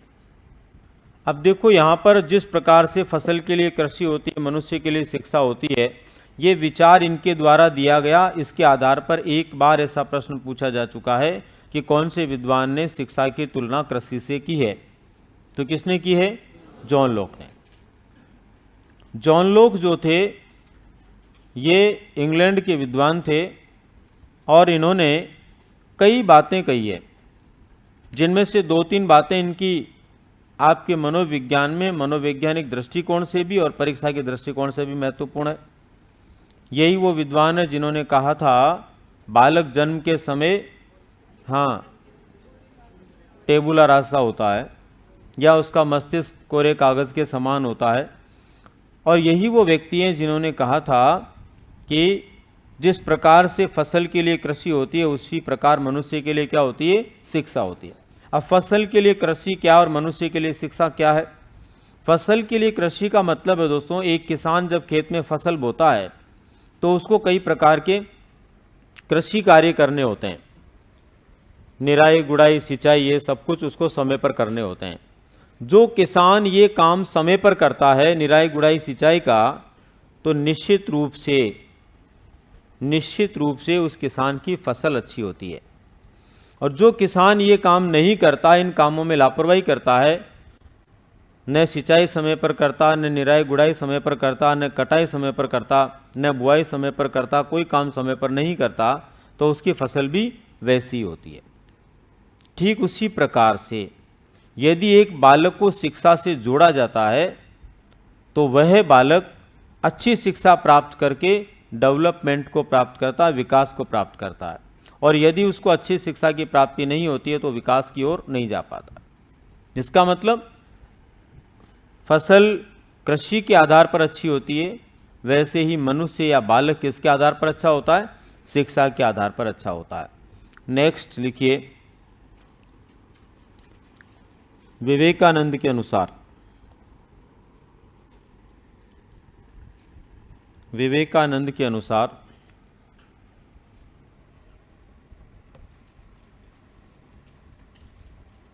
लिखो, शिक्षा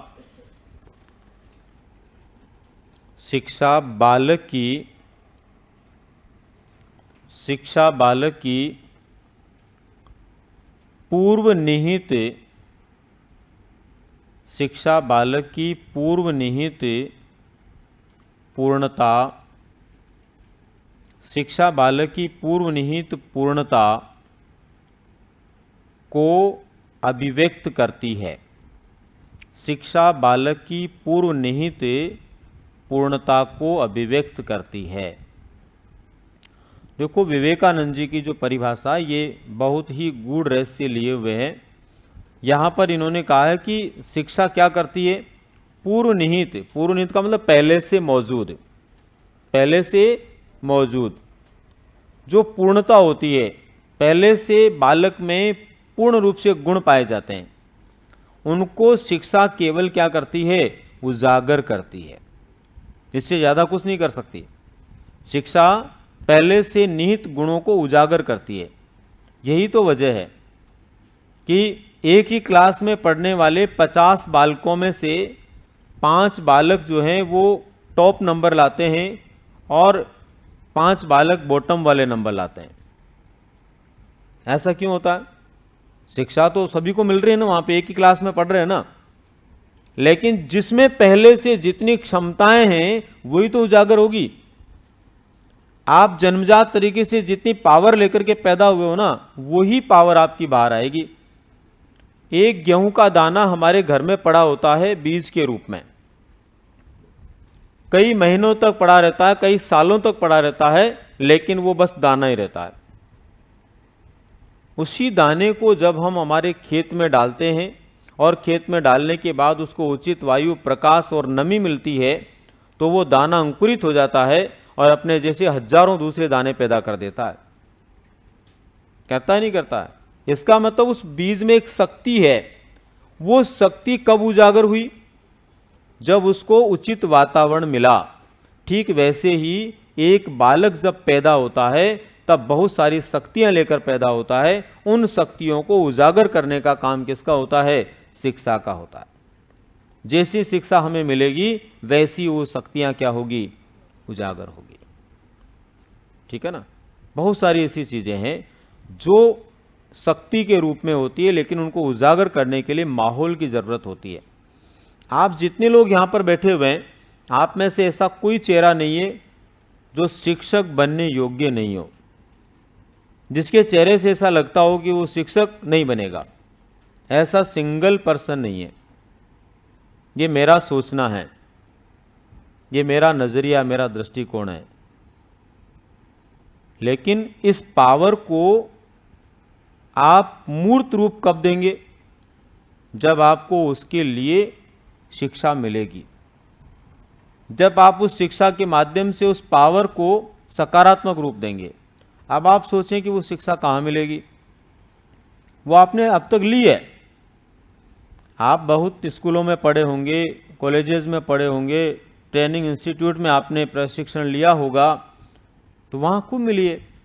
अब जिसने वहाँ से लेकर आज तक उसको उजागर करने का प्रयास किया, उसको दुनिया की कोई ताकत शिक्षक बनने से रोक नहीं सकती, वो बन के रहेगा। और जिसने वहाँ से लेकर आज तक केवल धक्के खाए, समझ रहे मेरी बात को, उसको कोई आगे ले जा नहीं सकता। इसलिए हमें हमारी पावर को पहचाननी है। जैसे बीज में एक शक्ति होती है ना, अपने जैसे हजारों नए क्या पैदा करने की, बीज पैदा करने की, वैसे आप में भी, एक बालक में भी एक शक्ति होती है जिससे वो कुछ भी कर सकता है। परंतु उस शक्ति को आगे बढ़ाने के लिए एक अच्छी शिक्षा की ज़रूरत होती है। वो शिक्षा आपने अब तक कहीं न कहीं से प्राप्त की है, अब उसका उपयोग आपको करना है। वो कैसे आप उपयोग कर सकते हैं, तो यहाँ पर विवेकानंद की परिभाषा इस बात को कहती है, दर्शाती है कि बालक में पहले ही बीज के रूप में शक्तियाँ पाई जाती है। शिक्षा उन शक्तियों को क्या करती है, उजागर कर देती है, बाहर निकाल देती है। नेक्स्ट लिखिए, पेस्टोलॉजी के अनुसार अब तक की परीक्षाओं में सर्वाधिक बार पूछी गई परिभाषा पेस्टोलॉजी की। अब तक भी परीक्षाएं जितनी भी हुई है 2004-05 से लेकर के अब तक, जिनमें सबसे ज़्यादा बार ये पेस्टोलॉजी की परिभाषा पूछी गई है, कहीं न कहीं कभी कौन सी परीक्षा में, कभी कौन सी में। अब इसमें ऐसा क्या है, देखो 18वीं सदी के विद्वान है पेस्टोलॉजी।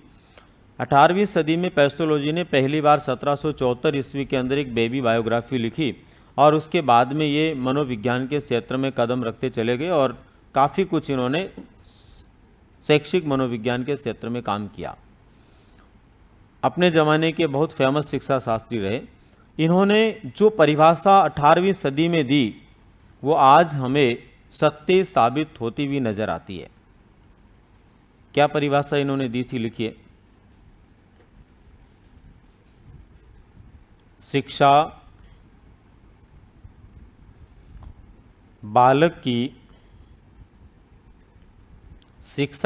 की आंतरिक अभियोग्यताओं, शिक्षा बालक की आंतरिक अभियोग्यताओं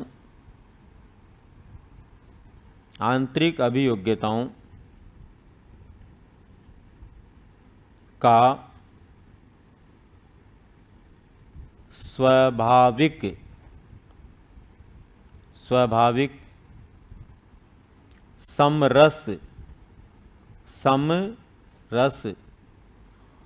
समरस एवं प्रगतिशील विकास करती है।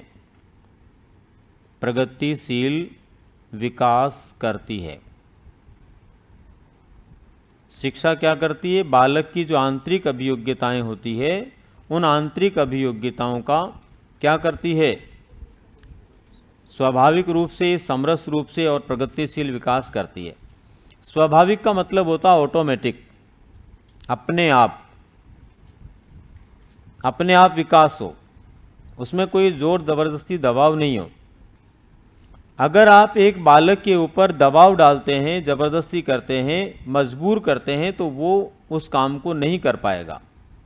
क्योंकि जब हम किसी बालक को काम करने के लिए मजबूर करते हैं, तो वह बालक क्या करता है, दबाव में आ जाता है। उसको ऐसा लगता है कि मुझे कहा जा रहा है लेकिन मैं नहीं कर पा रहा हूँ, मुझे करना चाहिए। और ऐसी स्थिति के अंदर वह बालक सकारात्मक दिशा को प्राप्त नहीं करता।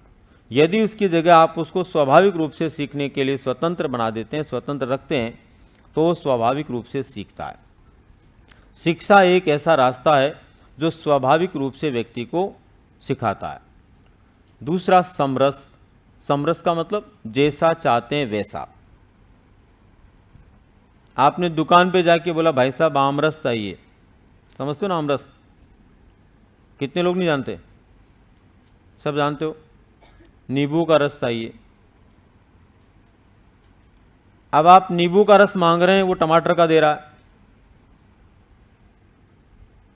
आम का मांग रहे हैं और केले का दे रहा है, तो समरस हुआ? नहीं हुआ ना।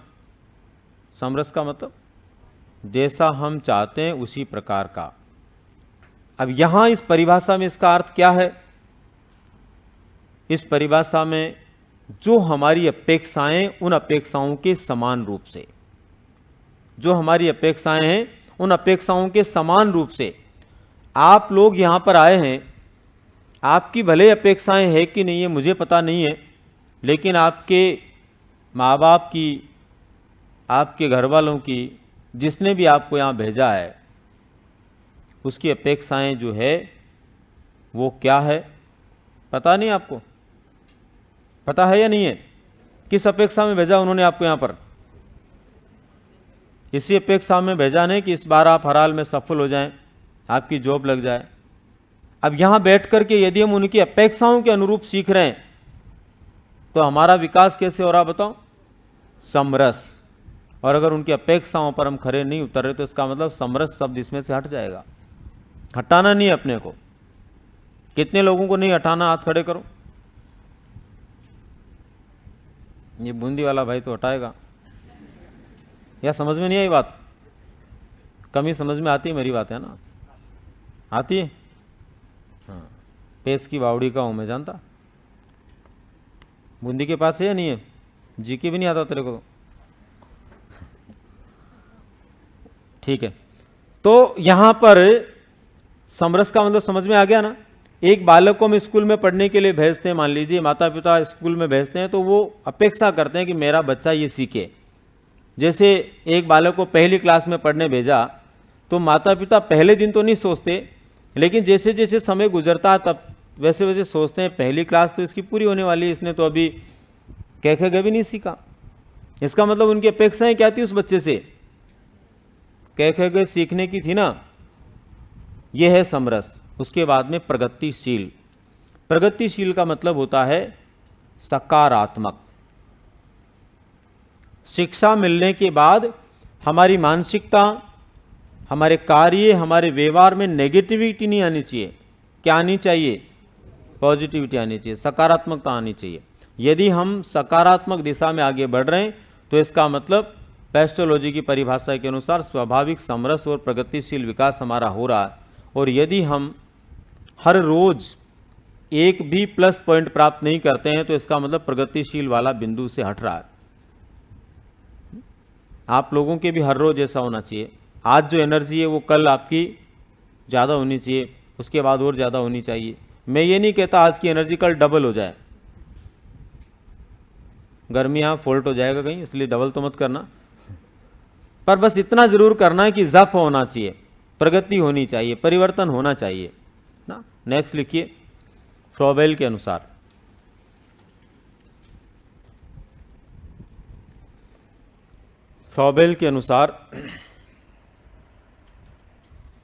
शिक्षा बालक की आंतरिक शक्तियों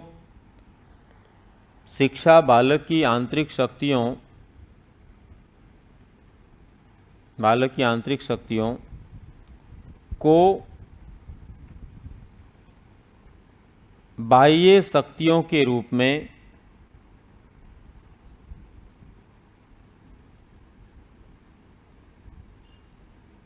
उजागर करती है।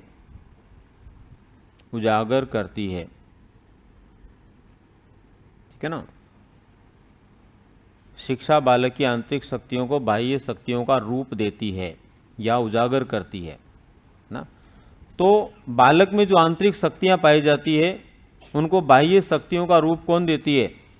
शिक्षा देती है। ये परिभाषा और विवेकानंद की परिभाषा में बहुत बड़ा अंतर नहीं है। उन्होंने पूर्व निहित पूर्णता कहा है, इन्होंने आंतरिक शक्ति कहा। अब आंतरिक शक्तियां क्या होती है? आंतरिक शक्तियों का मतलब होता है हर व्यक्ति में बोलने की क्षमता होती है, सीखने की क्षमता होती है, बातचीत करने की क्षमता होती है, काम करने की क्षमताएं होती है, लेकिन उस दिशा में उनको शिक्षा मिले तब वो काम करती है। एक परिवार में एक माता पिता के दो संतानें हैं, दोनों में से एक को घर वालों ने स्कूल भेज दिया, दूसरे को भैंस चराने भेज दिया। हमारे टाइम में ऐसा ही होता था, दो बच्चे किसी के हैं तो पढ़ने एक ही जाता था। एक गाय भैंस चराने और एक पढ़ने जाता था। मतलब ये सोचते थे कि एक पढ़ेगा तो ये काम चल जाएगा। अब एक ही परिवार में दो बालक जन्म लेने के बाद एक स्कूल गया और एक जो है भैंस चराने गया, तो बताइए आगे चलकर के एक निश्चित समय के बाद दोनों में से किसका व्यवहार ज्यादा परिष्कृत होगा? जो शिक्षा प्राप्त करने गया। उसी घर में वो भी पैदा हुआ, उसी माता पिता की वो भी संतान है, वही भोजन वो करता है जो भैंस चराता है, लेकिन उसकी बहुत सारी शक्तियां दब जाती है, वो बाहर प्रकट हो ही नहीं पाती है ना? कोई शहर का काम होगा तो फिर वो उसी को बोलेगा यार तू पढ़ा लिखा तू जा, मेरा बस का नहीं है। क्यों नहीं है उसका बस का? क्योंकि वो पढ़ा नहीं, वरना वो काम वो भी कर सकता है। उस पावर को बाहर निकालने का अवसर उसको नहीं दिया गया। तो यहां पर हमें ध्यान रखना है, शिक्षा क्या करती है? आंतरिक शक्तियों को कौन सा रूप देती है? बाह्य शक्तियों का रूप देती है। नेक्स्ट लिखिए, गांधी जी के अनुसार, गांधी जी के अनुसार लिखो, शिक्षा से मेरा अभिप्राय है, शिक्षा से मेरा अभिप्राय है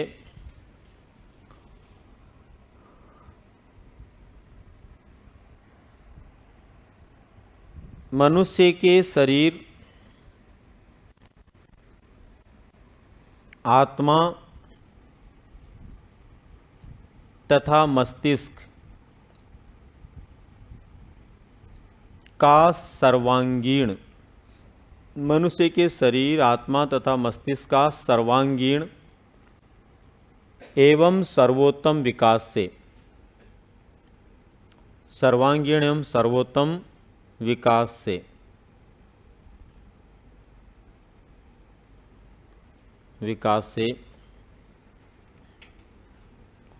सर्वांगीण एवं सर्वोत्तम विकास से। देखो यहां पर गांधी जी ने क्या कहा है, जैसे प्लेटो ने विचार दिए वैसे ही लगभग इनके विचार हैं। इन्होंने भी शरीर, आत्मा और क्या, मस्तिष्क, मस्तिष्क में हमारी बुद्धि और मानसिकता सब आ जाते हैं।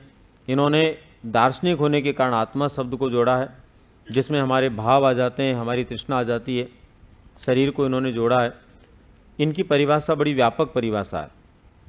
इन सब क्षेत्रों में सर्वांगीण और सर्वोत्तम विकास की कल्पना इन्होंने की है कि विकास हो, लेकिन कैसा होना चाहिए? सर्वांगीण और सर्वोत्तम प्रकार का होना चाहिए। ठीक है, तो दोस्तों आज कुछ परिभाषाओं को लेकर के कुछ सामान्य चर्चाएं हमने की। पहली बात तो आप लोगों को ये बताना है कि कुछ समझ में आया कि नहीं आया तुम्हारे? कितने कितने और कितने स्तर तक आ गया? किस किस को समझ में आ गया ये बताओ। ठीक है, तो समझ में आना जरूरी है और इस समझ को हमें कहाँ तक ले जाना जरूरी है? सफलता तक। ठीक है, चलिए अभी इसके बाद कोई क्लास होती है आपकी? नहीं होती। चलिए मिलते हैं कल।